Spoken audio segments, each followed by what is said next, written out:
Seattle, Washington, where purple reigns. It's not the total overhaul of a year ago, but year two under Jedd Fisch still brings plenty of change, including 2 new coordinators and 15 new starters.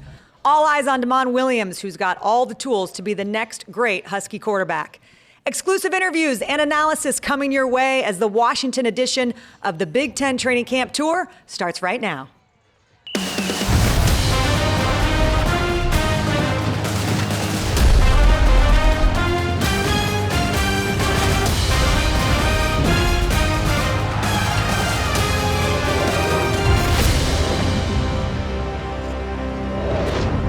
Truly the greatest setting, and it never disappoints. A postcard-worthy scene today on the shores of Lake Washington. It is stop number 14 on the Big Ten Training Camp Tour, and it takes us here to Husky Stadium for a bird's eye view of one of the most iconic settings in all of college football as we say hello and welcome to the Big Ten Training Camp Tour. Yogi Roth, Ashley Adamson. It does not get better than this, Yogi. It does not get better than this. And we're in for a treat tonight, because we've been going around all these different training camps. We've seen a lot of practices, but we get to see a mock game here tonight under the lights. Yeah, Jedd Fisch is fully leaning in to the community, to the game element, so much so that fans will be here, families will be here, music is playing, food will be served. It's going to be a fun night here in Seattle. I thought we were going to do the open on your yacht, though. That's the only... You know what? Maybe sailgating post-game. I think it's going to take us maybe back to the hotel. I think that's the plan right now. All right. Well, one of the things the fans I know are excited about this year is their quarterback, Damon Williams. And you think about what we saw at the end of last year. He started the last 2 games, both losses, but I feel like they got a glimpse of the future at that position. Well, Jedd Fisch has been around quarterbacks his entire career. He said Damon Williams, at this stage,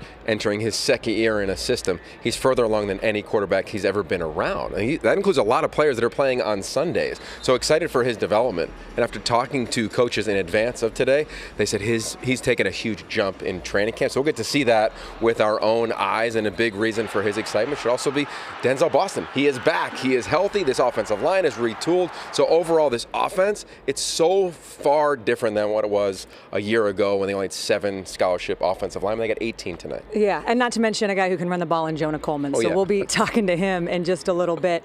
But let's talk about the defense, because Steve Belichick leaves to go work with his dad at North Carolina.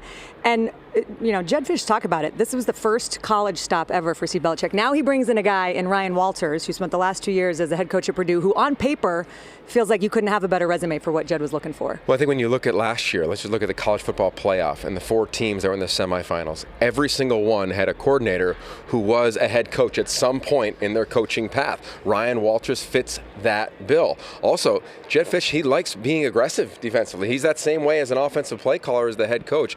They have 2 6'4" corners in Tacrio Davis and Ephesians Prysock. That allows you to be very aggressive in the defensive front. And I think this year, much like the offensive line, the defensive front is retooled. They have some veterans. They have some size. Zach Durfee, he's going to be the guy I'll be looking at tonight. I was going to say, real quick, the thing that you're most excited to see tonight.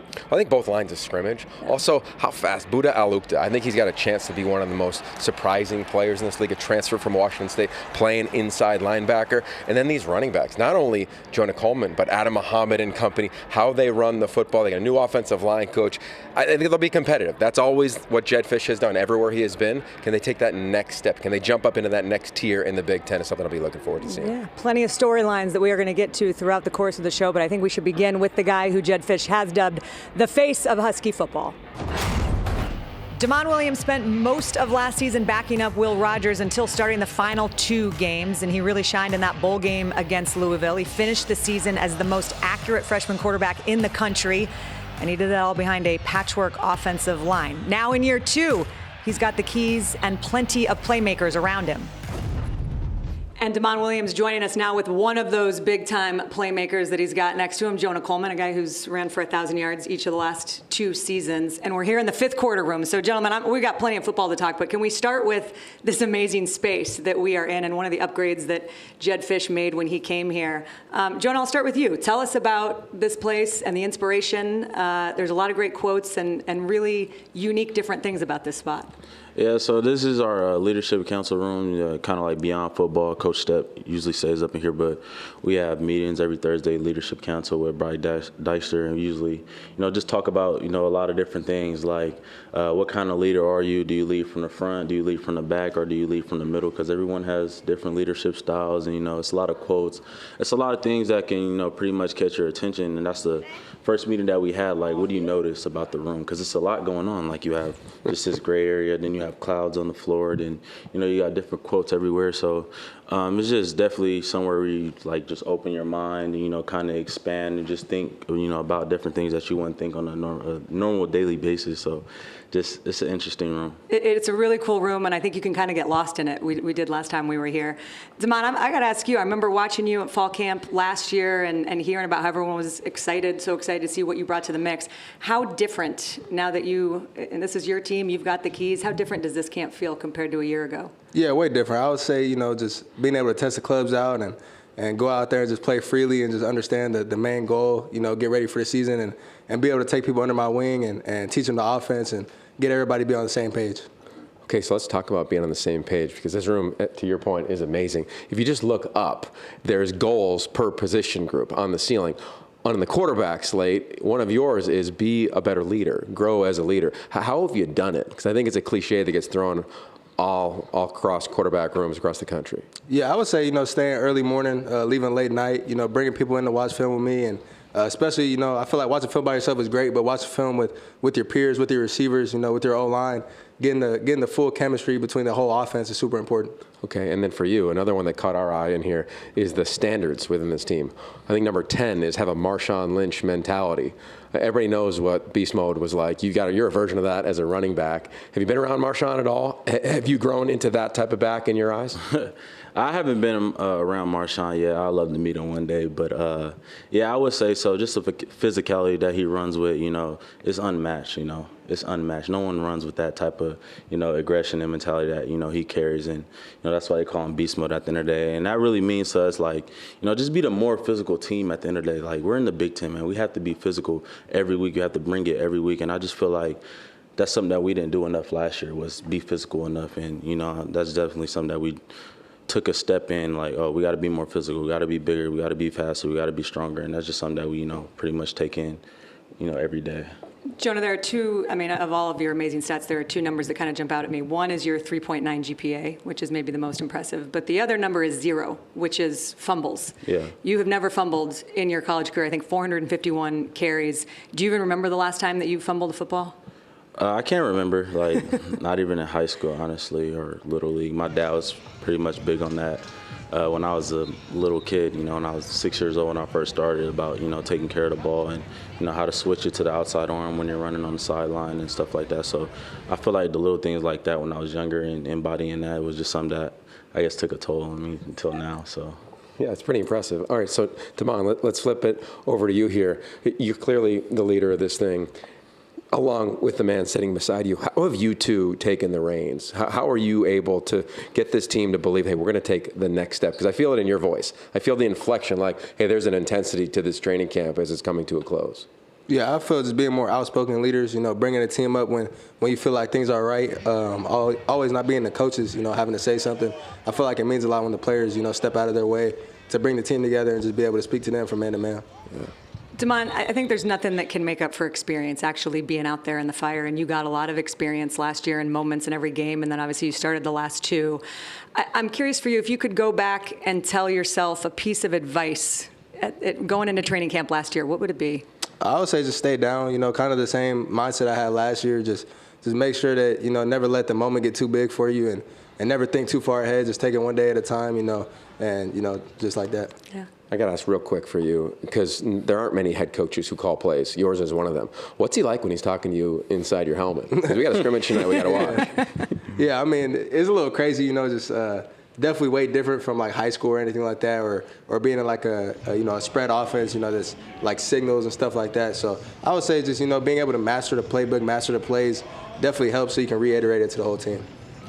We are looking forward to watching you guys in this mock game tonight and as the season kicks off. It's going to be here before you know it. So best of luck. Thanks for having us, and we'll see you. Thank you, guys. Thank you. Appreciate it. Coming up next, we turn to the defense. New coordinator Ryan Walters knows the Big Ten inside and out, and he gives us his blueprint for where this Husky unit stands heading into the home stretch of fall camp. And later, head coach Jedd Fisch shares the biggest jump he's seen from year one and the community that truly makes Seattle the greatest setting. Back on the Big Ten training camp tour here in Seattle, the Huskies' new defensive coordinator is Ryan Walters. He spent the past 2 seasons as Purdue's head coach after building Illinois' 2022 defense into the nation's best in scoring and number 2 overall. Battle tested in the Big Ten, now he looks to bring that formula to Montlake. I'm pleased to be joined with Ryan Walters, the new defensive coordinator here in Seattle. Coach, I just want to start from a personal perspective.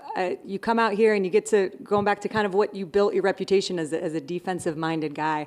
What has the transition been like for you and your family? It's been awesome. Obviously, it's the lifestyle is a little bit different from West Lafayette to Seattle.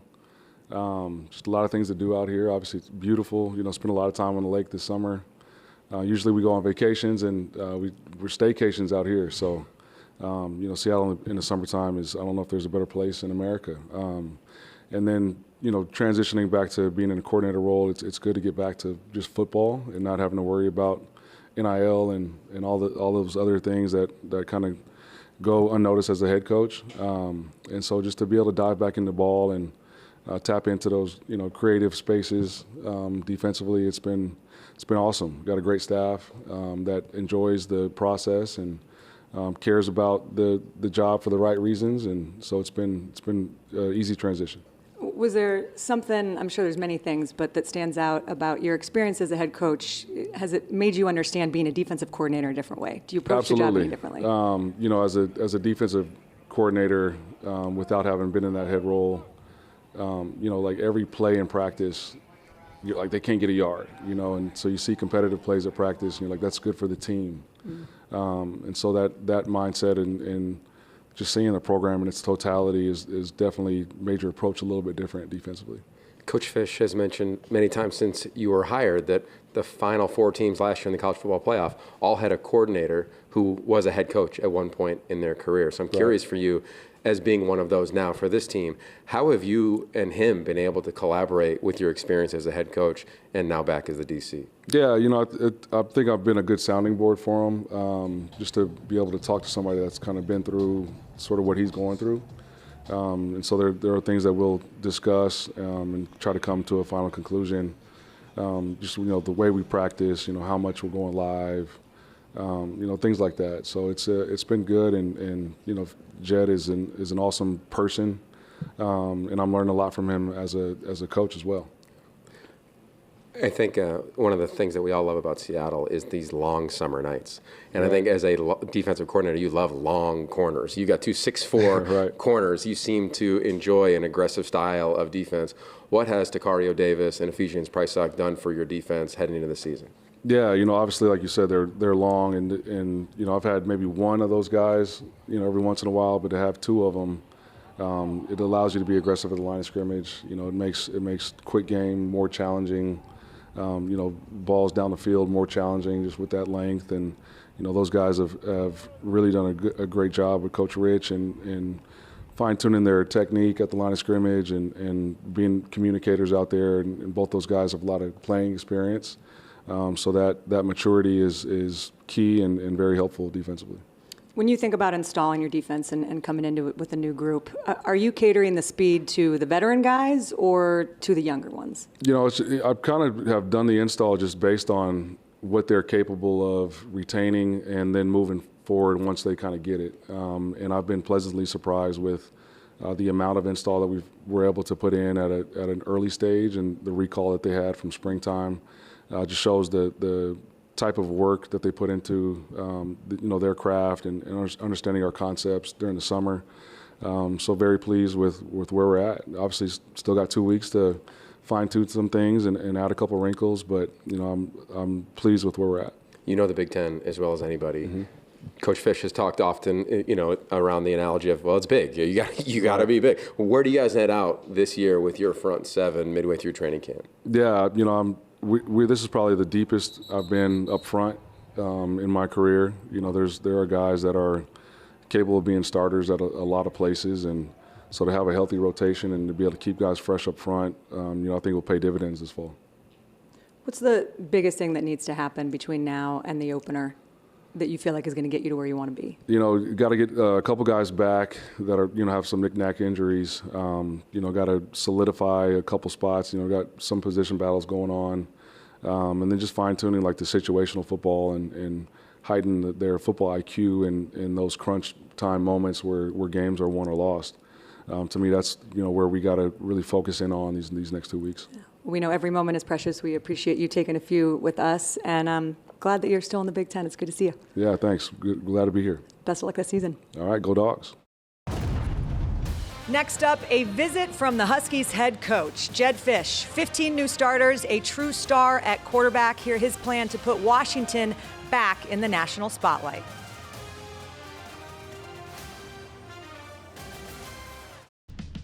Home field advantage, it is real in Seattle. Washington hasn't lost at Husky Stadium since the 2021 Apple Cup. That's more than 3.5 years, and that 20-game home win streak is the longest in the stadium's modern era and the second longest active streak in the nation behind Georgia. If they go undefeated at home again this year, they would have beaten Illinois, Ohio State, and Oregon. I think Jedd Fisch would take that all day, every day. The head coach of the Huskies joining us now. Coach, it's great to see you. And before we really dive in, let's just talk about how special this place is. You've coached at a lot of different places in your career. What makes this place so unique? Well, sign me up for that home game win streak staying throughout the season, Ashley. I appreciate that. It's an incredible atmosphere. It's an incredible environment. What I love about it is, you don't really know the weather.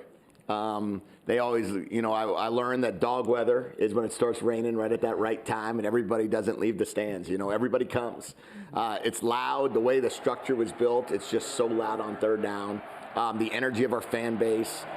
Also the beautiful days when you wind up, driving or taking a boat, right, and sailgating and taking a boat in. It's just this atmosphere. It's special, and what a special place to coach and play. One of the things that you have done well at every stop, and certainly we saw it at Arizona and we see you doing it here, is engage with the community in a really meaningful way. I know you know how important that is. You're having a mock game tonight, which we really appreciate. Thank you. And a lot of teams are going away from holding their spring game, but you're kind of going the opposite direction. So just your mindset and approach when it comes to engaging fans and bringing them in.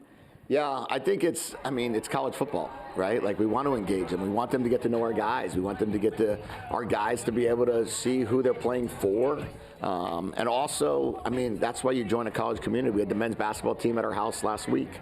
Let them enjoy, our backyard and have fun. And I think that's what this is all about, the camaraderie.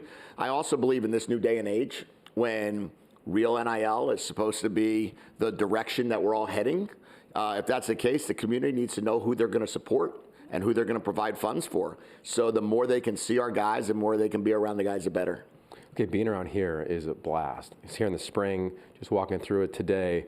You can see some upgrades. You can see your fingerprints all over it. Where are you now with the facility? What has it been like as recruits, families have come through and seen the room we're in now, the fifth quarter room, let alone all the other areas? Yeah, we're about $30 million in renovations since we arrived January 18th of last year.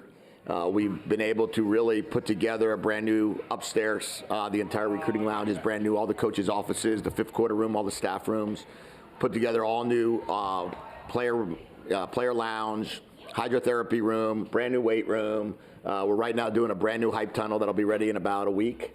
We also have all of our meeting rooms are brand new. Our team room is brand new. So what I told our guys is I want nothing to be here that was here before. I wanted it all to be brand new. I want them to feel everything new, from every television to every piece of carpet. And we've executed that. And then the big one was we built a new about a $7 or $8 million training table. So we have a dining facility now at the Don James Center where our players can eat 3 meals a day. I think about all of the changes, and just to go back a year ago when we were here for training camp, and we reminded everybody off the top of the show how late you got hired and you were kind of behind the 8 ball trying to play catch up. So just for you personally, how different does this fall camp feel? Yeah, I mean, it's completely unique. Last year to this year, it's totally different. It's such a better situation. What happened last year, putting a whole new staff together, a whole new team. Guys didn't even know each other until August when we started camp. Coaches were putting in new schemes. We hired Steve from the NFL. It was his first time in college football. We hired the whole offensive staff came from the last place we were at, but they had to get to know all the new team, new players. We had guys transferring in that started for us in almost every position. And then we have stability now. We have guys aren't looking for new homes. Guys aren't trying to figure out when their wives and kids are moving up. Guys aren't trying to figure out as players, like, who's my coach going to be? We have a ton of stability in the coaching staff, and we have a ton of stability with our team. We've got 11 returning starters rather than 1. And we have 15 returning coaches rather than 1. Speaking of stability, Jonah Coleman's been with you every step of the way. You look at Damon Williams, been with you the last couple seasons. What have those two done to accelerate the rest of the team? I mean, you have some new faces. You have some young players that might be on this team this year. You got some new offensive line. I'm curious what they've done from knowing you and your approach to the craft, how they may have applied that to some of the faces around here. Yeah, I actually was talking to Amber just now, and I said, we're going to take a picture with the 8 kids from the class of 22. Opening there. We got 8 guys that we've had for 4 years at 2 spots. And it's pretty cool that we've had that. You know, that doesn't really happen much, and they're all starters. They're all starters. So you don't usually get that opportunity to be around those guys, and we can be. Obviously, they're also the ones that are our culture champions.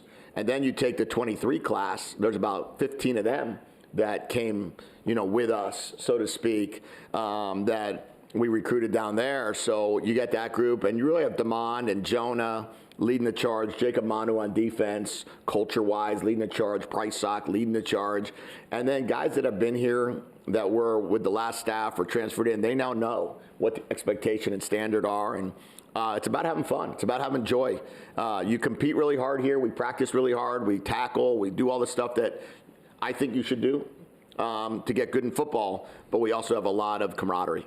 You've referenced competing with joy since we've known you, right? You talked to Steve Kerr about that. You have an incredible community when it's football, whether it's Bill Belichick, Pete Carroll, Jim Harbaugh, Sean McVay. Curious what your off season, when you took a little time away from here, what were your conversations like? What did you glean from those coaches who have probably been in a variety of scenarios like this? A year or 2 at a place, it's rebuilt, you feel optimistic, and is there a message or something that you had a conversation on a boat or at a coffee shop or at an establishment that maybe you would share with us? Yeah, well, I mean, there was a lot of conversations throughout the offseason, as you can imagine.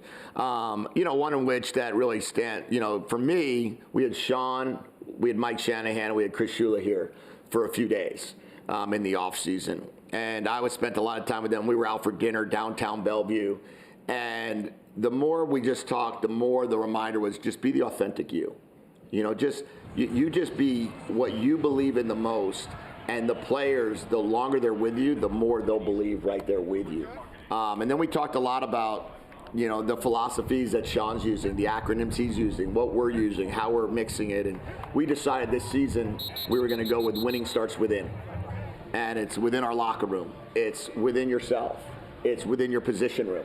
And it's really within our entire building that winning starts there, and we're going to do everything we can to build relationships. Coach, we can't let you get out of here without asking you about Damon Williams, and I know you've been asked about him so many times. He's a truly special talent and the face of Husky football now moving forward. I'm curious for you as a play caller. You worked him in every game last year. You obviously started the last 2 games, but having him be the full-time guy, like what does it mean for you as you build the game plan? Oh, it's a dream because I can make a really bad play call and he can make it good. It's the value of someone that is dual threat, right? To me, that dual threat is really like, hey, that was a really bad call and nobody was open, but your feet got us a first down. Or, to call a run into that front was just an awful decision, but you were able to check out of it and complete a pass 25 yards down the field. So he has incredible value in that regard, and he's loving and embracing learning right now.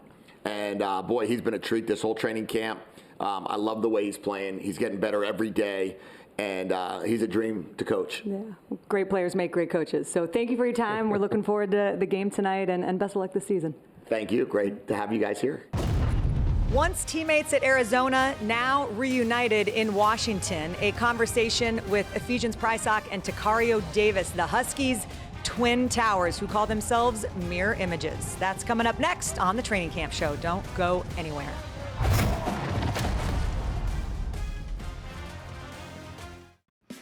No question, the strength of Washington's defense last year was the secondary. The Huskies' pass defense ranked number 2 in the nation, their best mark in a quarter century.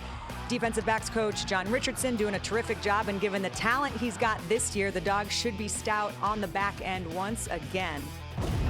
And it all starts with these two cornerback stars, Tacrio Davis and Ephesians Prysock, reunited, and it feels so good. Gentlemen, you started your college careers at Arizona together, and this year you decided to come out and rejoin your guy in Jedd Fisch in Seattle. So we'll just start with you, Tacrio. Like, how has the transition been, and why did you decide it was the right time to come here?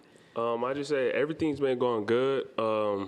This was the best spot for me, you know what I'm saying? Coming out of high school, I feel like getting back to my roots. You know what I'm saying, where I started from, and then finishing who I started with. How does it feel to be back together? I know, I think it was you that said it looks like you're looking in a mirror when you get to play with me. Yeah, it's back to be with twin, you know what I'm saying? Look across the field knowing someone the same size as me, that looks just like me, you know what I'm saying? Like, acts just like me. It feels good. When did you find out that Tacrio was coming? As soon as he announced it, really. It was in the portal. That was my guy, so I talk to him all the time. After almost every game, talk to him, so we've been on track. You are on track. Which one's taller? Because you both listed at 6'4". It depends, though. Some days I got him, and then some days you got me. Do we need to go back to back at the end of this interview? We might have to. Both of you, to your point, you can look across the field and you look at him and you feel so confident. I'm curious, when you look across the field, when you're playing and it's a combination route, or maybe you find yourself on the same side, can you feel what each other are thinking? Like do you finish one another's sentences? I'll let him answer that one. I'd say, close to it, really. Yeah. We've been together our first 2 years, and then not having him, it was a little different, but coming back playing with him has been good, man. Coming out competing every day in practice, it's good to have him back. Yes, I believe that. Curious for you guys with your defensive coordinator, Ryan Walters. He's a guy who knows the position, played in the secondary, also was a high school quarterback, a dynamic athlete, much like you two. What has it been like with him over the course of now the entire spring and midway through training camp? I feel like our connection and relationship just keep growing with him. You know what I'm saying? Like, he has a really good defense, and I'm very excited to see what we're going to do this season. When I think about John Richardson and I think about how good your guys' pass defense was a year ago, this has always been DBU. I mean, you think about some of the guys that have come out of the University of Washington and gone on to play in the NFL. What do you think is possible for this group this year in terms of an overall defense as a whole? Because it felt like last year the pass defense was there, but the rush defense was what struggled. So I know you guys all work together. What is the outlook for this season? I just feel like we got a stronger D-line. Everybody's getting bigger, stronger, faster. Been working this off-season, bonding off the field, and our secondary's looking good as well. So we got some things up and coming. Curious for this community. Seattle loves its football. It's a major city. We got the Seahawks, got UW. What has it been like for you since you've arrived? Have you shown them the ropes? Take him to University Village or wherever you need to show him around this campus? He lived right there, so he's been through there a couple times. We go down there every now and then together just to go venture through it. Yeah, I'm not, they don't recognize me yet, but when we go to places, they recognize him a lot. Yeah, they ask him for pictures and stuff. I was gonna say we're gonna replay that soundbite later this season. They don't recognize me yet, and they will soon. And I think again, to Yogi's point, the community here and the fan base here, from your perspective, as you've been here just a short amount of time, but what has it been like? It's been pretty good. You know what I'm saying? Just I can't even really explain it. It's been good. Yeah, I can't even explain it. It's been good.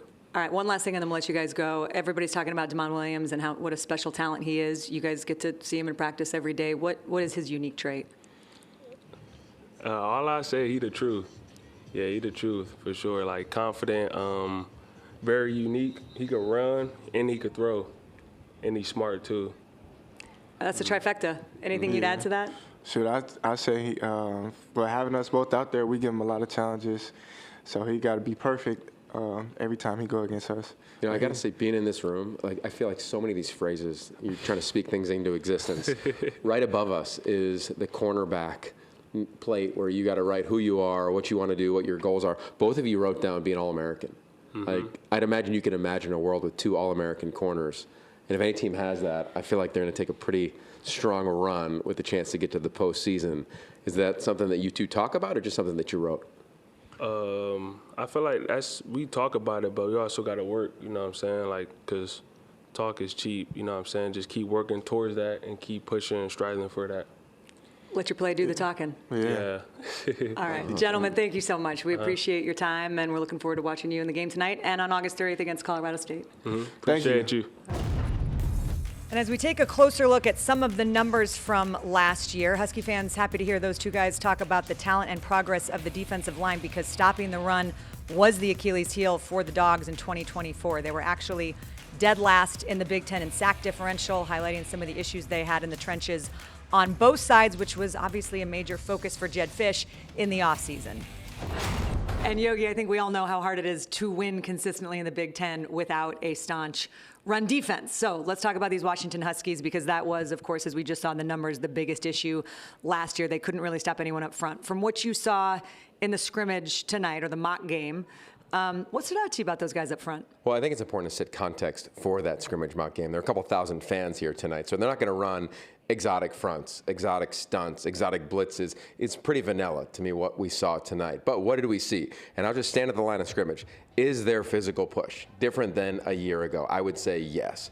Who was responsible for that? Zach Durfee, who we did not see a lot of last year due to injury. He's a transfer from a small school, jumps up here now into the Big Ten. I thought he looked the part of the defensive end. His effort was great. Again, it wasn't live all night long, so you didn't get to see him finish a ton of tackles, but I thought his initial step, the way that he would twist, the way that he would move, he's going to be a defensive end that I think will give offensive tackles and tight ends issues throughout this season. In addition, Buda Alukta, again, at inside linebacker, the transfer from Washington State, he's all around the football. I mean, he just has a nose for the football. He's about 6 feet tall, 232 pounds. He's physical, he's quick, he's got burst. They're going to ask him to do a lot in this defense. He's the heart of it. And then another guy that I think people should know is Taita Uyunglele. He'll play a defensive end. He could play inside as a defensive tackle. Those 3 players on the front, if they could stay healthy, they're going to give every offensive line fits this season. And if they're doing their job up front, that makes it easier for the guys on the back end. Those 2 that we just talked to, I mean, when you think about what it can do for a defensive coordinator in Ryan Walters to have 2 6'4" corners of that skill set. Well, it's a dream, right? That can run, that are physical, that are long arm, that are long levered, that want to play a very aggressive style of defense. I think that's what we'll see this season. I think we'll see press man coverage, try to disrupt the timing. I think in this league, it's the best assortment of quarterbacks the Big Ten has ever seen.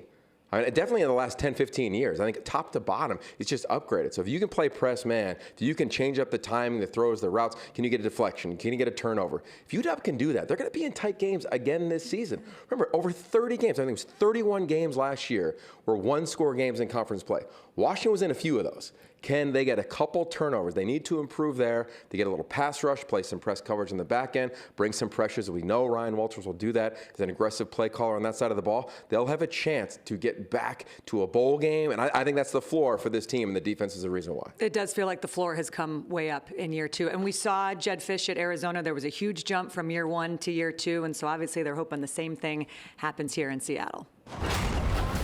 Still more to come here on the Husky Camp Tour. Washington's offense has a new coordinator, but he's a very familiar face. Jimmy Dougherty takes us inside the chemistry of this staff and how that can translate to player confidence. They've got a lot of power to go along with this true freshman. Williams lets it fly, open for the touchdown. Williams slippery through the middle of that defense. The fade to the corner, he got it! Jamon Williams keeping it, what a turn of events. There goes Coleman, touchdown. Coleman bounces inside and some touchdown. What a machine. Coleman, good cut, good ball, and another. Welcome to Husky Nation, Jonah Coleman. Taking a look at some of the offensive storylines here in Seattle, biggest change is quarterback and passing game coordinator Jimmy Dougherty being elevated to offensive coordinator to replace Brennan Carroll. He takes over a group returning just 48% of its production and only 4 starters. But with all Big Ten standouts like Jonah Coleman and Denzel Boston back, plus Damon Williams, who we've talked about, there is still plenty of firepower. And we are here with the new offensive coordinator, Jimmy Dougherty. And let's just start with what this role has been like. I know you've been with Jedd Fisch now for quite a long time and at a few different stops. But now this is your first time as offensive coordinator, retaining the quarterback's coach title. What's it been like this offseason? Yeah, it's been great. Like you said, knowing Jedd since 2016 at Michigan and just our relationship and everything that we've been through together. It's great to have this new elevated role with him. A lot of the same responsibilities, but also trying to add some different flavor and different things to it. But we have such a great working environment here, and obviously with the whole staff. It's been great being with all the guys, having that continuity, so it's been great. I think continuity is something with Steph that we don't talk about enough, because from a chemistry and culture standpoint, when you're speaking the same language and you've been with guys for a long time. So on the offensive side, that seems to really be true. How much of an impact does it have? It's huge. Yeah, that continuity and that chemistry on the staff, I think, always trickles down to the players, and the players know how much we're on the same page, but also how close we are to each other, and our families are close to each other. And I think that plays, a huge role and factor. I think the players know that, they feel that, and it's been great. Among all the stops you've been at with Jedd, you haven't necessarily had continuity at quarterback year after year after year. Here we go, Damon Williams, continuity at least from a little bit in every game last year, starting the final 2. What has it been like having him truly have the keys to the car with his offense? Yeah, it's been great. Like you said, Yogi, just year 2 for him, he's so much more comfortable in the schematics, in the play calls, and understanding why Coach Fisch is calling the certain plays, like knowing the play caller purpose and things like that. I think he's really grown in that. And you just have seen him take a jump in terms of leadership, his voice on the team, not just the offense, but the entire team. And then also just that decision-making process, how fast he's getting the ball out of his hands, how fast he's making those critical decisions. It's been really fun to see. I think at quarterback, it's easy to talk about who they are now, but you recruited him. Like, what did you notice about Damon when he was coming up out of high school to make you say, I think he could be the face of our offense? Yeah, I mean, he's a winner, number one. He kind of took his program to new heights back in Arizona, and you noticed how competitive he was. We had him in a bunch of summer camps and 7-on-7s and things like that, and you saw how competitive he was. You really got a feel for that. And besides that, you just kind of saw, the physical traits that he had. He's a very fundamentally sound passer. He wants to sit in the pocket and go through his progressions. Always been very accurate with the ball, and then he takes off. And then you see that extra special element that not many guys have when he takes off. He's got that great speed and playmaking with his feet. So he's definitely an exciting guy to have. And he's got some exciting talent around him. Obviously, Denzel Boston is a well-known option. But talk to us about the wide receiver room, because there's some young guys who, I think Husky fans are excited to see what happens. Yeah, I mean, that group it's deep. There's a lot of depth there. There's a lot of guys that can play. And I'd say that's probably the biggest thing across the board on offense. You see more depth this year of guys that can play, and the competition's been great all camp. Certainly, like you said, Denzel being the lead horse there, he's doing a great job for us, and really excited about what he's going to do. He looks great. And then you got guys that have been here on their second year with us in the system or more, depending on where they came from. And then you bring in some talented kids like Raiden Vinesbright and Des Roebuck. You bring in some kids like that into the mix, and now all of a sudden Chris Lawson's another one. I could go on and on, but there's really good competition in that group. Amari Evans is another guy that's flashed. Audric Harris. There's a bunch of guys that are making plays for us, so it's exciting. I think we'll have a bunch of guys playing for us, making plays, but like I said, at the end of the day, it's exciting to have so many guys. Awesome. Well, we're excited to see them tonight and excited to watch you guys this season. And next time we come through for the training camp, we're going to set this up better, because your daughter Collins is going to come to a performance. I've heard she's a very excellent singer as well. You don't have to ask her twice. She will be ready. Collins, all right, you have the official invite next year on the training camp tour. We'll set it up. Thanks, Coach. Thank you. Thanks. And if you take a look at last season, the Husky offense finished in the lower half of the Big Ten in most categories, 12th in both scoring and rushing. The passing game, though, was the bright spot, ranking top 5 at over 260 yards a game. But the real issue, as we've mentioned, was protection. Washington gave up 39 sacks, the most in the league. And that puts a spotlight this season squarely on the offensive line and whether that group can take the next step forward. And this was a program, Yogi, let's not forget that 2 years ago when they went to the national championship, won the Joe Moore Award given to the best offensive line in the country. So we've talked earlier about how Jedd Fisch, when he came in, he was just trying to find like warm bodies to line up in the offensive line. It was a patchwork deal all season long. It's a different story this season. He spent a ton of time in the offseason bringing in some guys. We know the depth is there. What did you make of the competitive depth after watching that game tonight? Well, again, I'll just go to context. I think it's, fans out there can be like, oh, you can just flip your roster. Yes, you can numbers-wise, but the hardest part to flip is the offensive line. That takes years to build sustained growth at that position and tremendous success. So they're not back to the Joe Moore Award level yet, but they're so much better than they were a year ago. Remember, when Jedd Fisch showed up, they had 7 offensive linemen in the spring. This past spring, they had 16. Tonight, they had 18 offensive linemen play.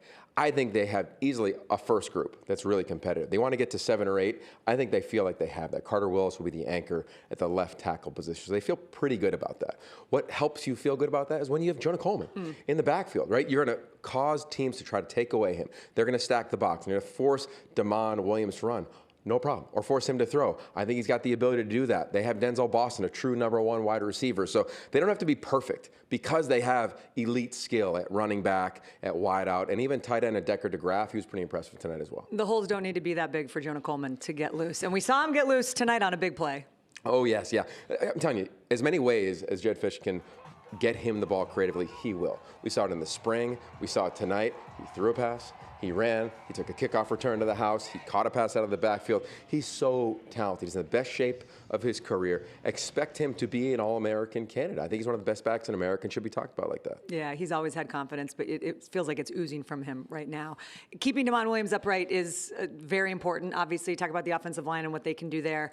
For him, it didn't start well tonight, but it felt like he got better as the night went on. What was your big takeaway from him? Well, you know me well enough. My favorite acronym at quarterback is PACE. Plays after critical errors. So, well, yeah, exactly. You nailed it. So after he threw that pick, I sprinted over the sideline and I wanted to watch his body language. I wanted to watch our coaches coming over and talk to him. Do they feel like they have to navigate his psyche? I think it's a very sensitive position because quarterbacks have such a high expectation of themselves and an incredibly high expectation coming from other people, especially in the era that we're in right now. And Damon Williams is living that, right? Jedd Fisch said he is the most advanced quarterback at this stage that he's ever seen in his incredible coaching tenure. So what did I see?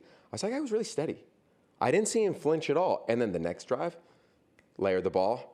Drive after that, layered the ball for a touchdown. Like, he found ways to respond. And I think that's just going to be the nature of football, especially with Damon Williams, because you cannot take away his stinger. And that is part of him feeling a little aggressive. His confidence of, you can't tackle me, you can't tackle me, you can't tackle me. Sometimes they will, and sometimes he's going to make magic happen like he did on one of his touchdowns in the second quarter tonight. So that, to me, was a real impressive positive. And then just talking to the coaching staff, they said he'd been so accurate in training camp. So here we are tonight, one night, pretty vanilla. You're not going to see all the exotic things they'll do offensively, but QB run game, get ready for it. When things break down, he's going to make you pay.